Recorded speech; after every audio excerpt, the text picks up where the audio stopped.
programa BAD Entrevista começa hoje com uma grande entrevista. É com Rubens Batista Júnior, que é o diretor-geral interino do Grupo Martins. Ele já está aí no grupo há quase 5 anos, ele é de Goiás, mas acho que é muito mais mineiro do que goiano, já passou pelos grupos Macro, Carrefour, e agora está com essa missão de liderar esse grupo que está prestes a fazer 70 anos no ano que vem. Muito obrigada, Rubens, pela sua presença, pela sua disponibilidade em nos atender. E eu gostaria de começar perguntando, que é a pergunta-chave. O Grupo Martins continua, na sua essência, atacado com a entrega ou ainda vai capitular, ou vai mudar alguma coisa diante de tanta invasão de cash and carry, de autosserviço, ou não? Bom, primeiro, obrigado por estar com vocês, obrigado pelo convite para estar aqui. Obrigado, Cláudia. Eu acho que a pergunta é muito boa, né? Uma pergunta e também pertinente. Eu tenho que dar um passo atrás. Em 2018, nós fizemos um planejamento estratégico, né? Um planejamento estratégico em que nós revisitamos nossas fortalezas, nossas debilidades. Isso resultou numa escolha, né? De ressignificar o modelo atacadista, o atacadista generalista, que nós somos um atacado generalista, né? Que é criar um modelo de atacadista que a gente chama de 4.0, com maior competitividade, né, e alinhado às tendências atuais. Isso nos levou à definição de quatro eixos estratégicos, né? O primeiro é foco no cliente, né? E aí o cliente é você definir com claridade qual é o seu cliente, o nosso cliente-alvo, e também avançar no conhecimento desse cliente, o que é extremamente importante, não só saber quem é o seu cliente, mas também conhecer esse seu cliente. O segundo eixo estratégico foi o resgate da essência. Aí entra a gente definir uma proposta clara de valor, uma evolução do modelo de vendas, né, claro, e aí entra um pouco do que a gente tem feito em termos de canais, em termos de digitalização, né, e claro, sem dúvida nenhuma, o ajuste no nosso modelo logístico tributário, né, que isso é tão importante nesse negócio. O terceiro elemento, o terceiro eixo estratégico, ele é a alavancagem do nosso sistema. Nesse momento que a gente fala de sistema, né, a gente pode também usar a palavra ecossistema, porque o Martins já é um ecossistema há muito tempo, né? Nós temos uma série de produtos e serviços que nós distribuímos nessa plataforma Martins e que nós prestamos esses serviços e vendemos esses produtos dentro de empresas ou veículos que são nossos, né, que nós idealizamos e que nós constituímos, como é o caso do Tribanco, como é o caso, na realidade, do próprio Martins, como é o caso das nossas empresas de logística, como é o caso da Universidade Martins do Varejo, como é o caso da rede Smart Supermercados. Então, alavancar esse ecossistema é extremamente importante, né, inclusive para a fidelização, né, para o fortalecimento dessa relação com o cliente. E o quarto elemento o quarto eixo estratégico, né, é a digitalização, né? Nós vivemos um mundo que, na realidade, a digitalização ela passou a ser uma necessidade, você tem que entrar nesse mundo, né? O mundo hoje é digital, né? É a junção do físico com o digital. Então, nós temos que entrar nisso. E nós começamos isso através da orquestração do nosso marketplace. Nós começamos esse processo de digitalização a partir disso.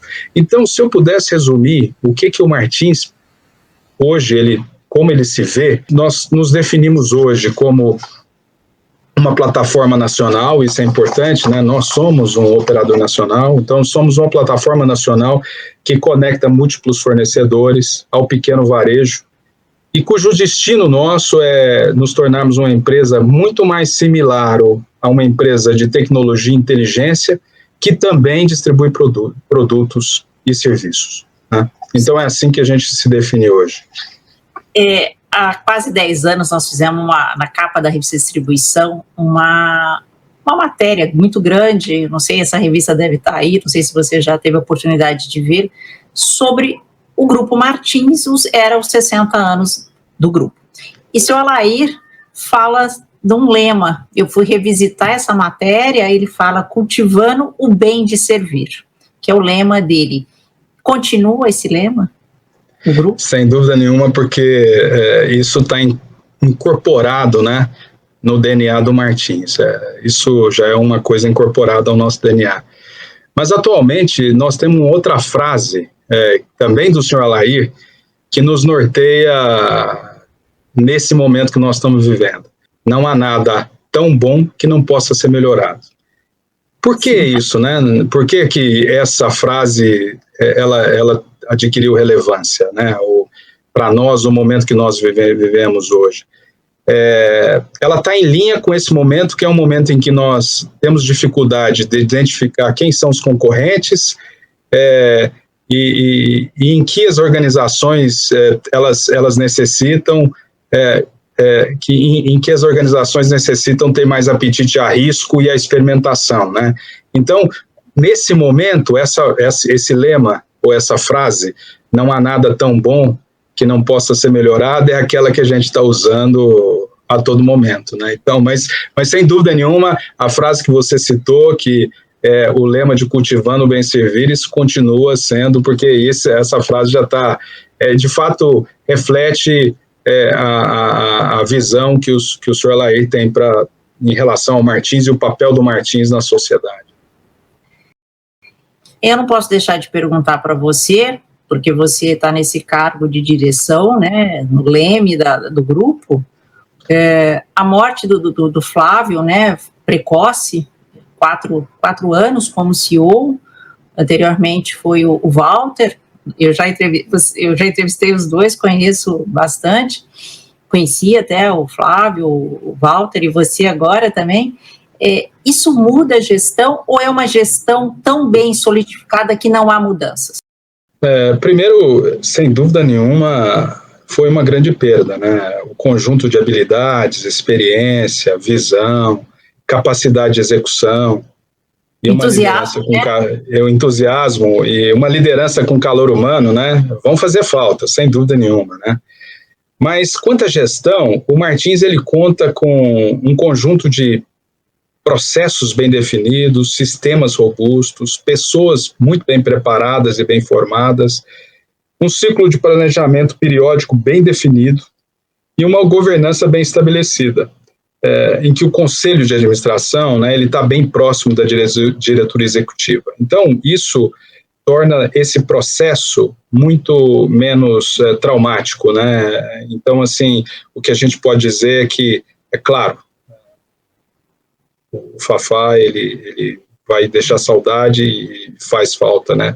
Com tudo que eu citei sobre as suas habilidades, o seu jeito de gerir.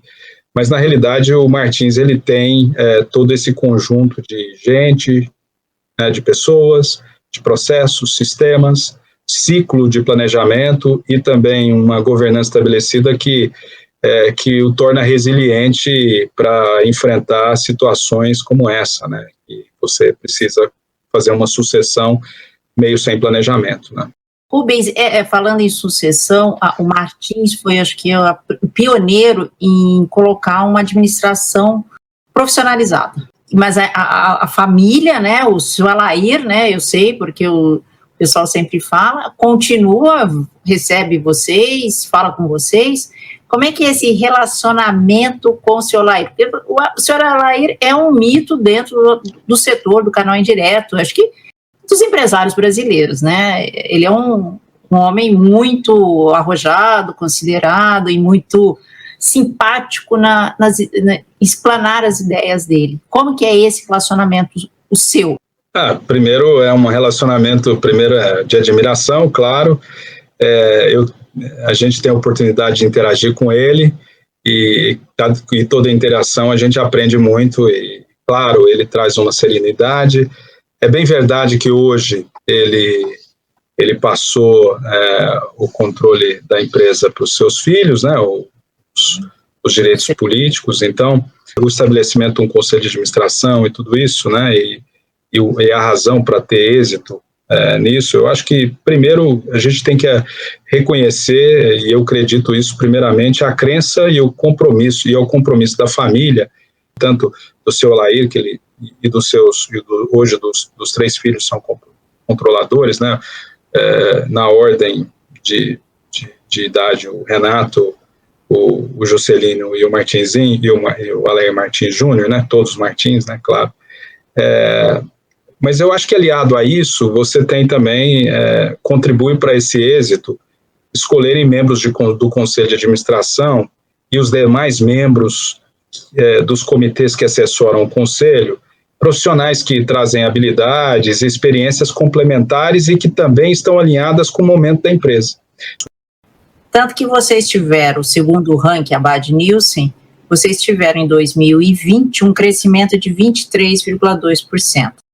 Vocês obtiveram um crescimento de 2 dígitos. Bateu na trave ali, já era uma previsão de vocês. E vendo o ranking, bateu na trave direitinho. Isso mostra que vocês, claro que não foi um crescimento de 23%, não foi nada disso, mas diante que o ano passado já mudou algumas coisas, né, Rubens? Já houveram algumas mudanças. Sem dúvida. Da inflação.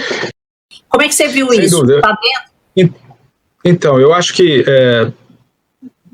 claro que 2021 foi um ano diferente de 2020. Em 2021 veio, sobretudo, dois impactos principais. O primeiro, 3 impactos, né? O primeiro foi a redução do auxílio, né? Aquele auxílio, ele foi fundamental, né? O auxílio emergencial, em termos de injeção de renda, né? Então, primeira coisa. A segunda coisa foi, sem dúvida nenhuma, o fato de ter uma reabertura gradual e, com isso, aqueles negócios, como eram supermercados, farmácias ou mesmo a loja de material de construção, eles passaram a competir com outros negócios e não só com outros formatos que começaram a reabrir, mas também principalmente com a parte de experiência, de diversão, né? Porque as pessoas também estavam muito cansadas de ficar em casa e queriam gastar o seu dinheiro em outras coisas, né? Em divertir, ir ao restaurante, voltar a ir a um bar, viajar. Então, claro, aquela renda, que é a renda do cliente, do consumidor lá, ela passou a ser dividida com outros estabelecimentos. Então, os nossos clientes sofreram um pouco e, por tabela também, e é por isso que a nossa receita ela não cresceu, não seguiu crescendo. E a gente não esperava que crescesse também tanto quanto cresceu em 2020. Né? Claro. Então, e o terceiro elemento foi a inflação. A inflação veio forte, né? A gente vê isso principalmente naquilo que para nós é tão importante, como combustível, os consumíveis de caminhão, tudo isso. Então, realmente foi, e aí afetou frete também, tudo isso. Então, quer dizer, houve uma inflação que veio, né, generalizada, né, e com isso a gente, claro que isso impactou um pouco o desempenho, mas quando a gente olha comparativamente 2021 com 2019, nós tivemos um desempenho muito bom, né? Nós crescemos sobre 2020, apesar de 2020 ter sido um crescimento representativo, nós crescemos, eu posso falar porque a gente publicou as nossas demonstrações financeiras em 26 de fevereiro último, então a gente cresceu 10,5% o nosso faturamento. Considerando toda a situação, né, o quadro geral, foi um crescimento que a gente acha razoável, né? Claro que satisfeito nunca se está, porque você sempre quer mais, né? Mas a gente acha que foi um crescimento razoável e a gente conseguiu manter um nível de rentabilidade também que para o nosso negócio é importante, ainda mais um negócio que ele é autofinanciável, então a gente precisa e tem um compromisso com rentabilidade. Rubens, mais 2 perguntas. A primeira, você sabe, esse ano a gente já começa com uma inflação alta, não há expectativa de que isso abaixe, pelo contrário, um ano de eleições, né, que a gente também já conhece como é o ano da eleição presidencial, e bom, a gente já sabe disso tudo, com uma guerra na Ucrânia, com juros altos, por outro lado o real está desvalorizado, commodities altos, quer dizer, existem altos e baixos. Vocês estão preparados como? Calcados em que para 2022? O que nós temos primeiro, nós temos uma disciplina, né, muito grande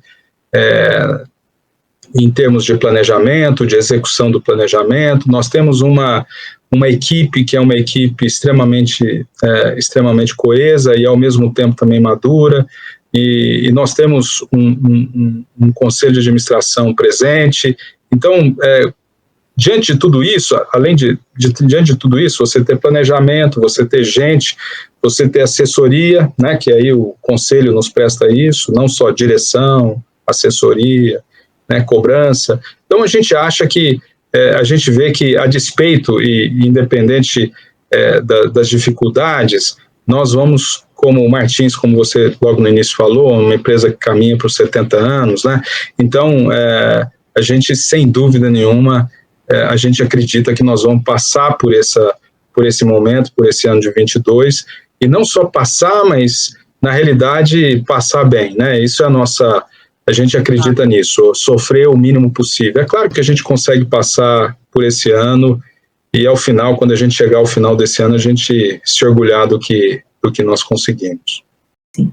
Bom, eu te agradeço muito essa conversa, né, que a gente começa a falar uma coisa, a gente tem tantas outras coisas para perguntar, mas vamos fazer outras entrevistas com você. Eu te agradeço bastante o seu tempo e muito sucesso e boa sorte aí que continue. Muito obrigado. Obrigada a você. Um prazer estar com você também, um prazer estar com vocês aqui nessa sessão, e muito obrigado por dar esse tempo para nós. Obrigada a você. Até mais, viu? Até mais, tchau.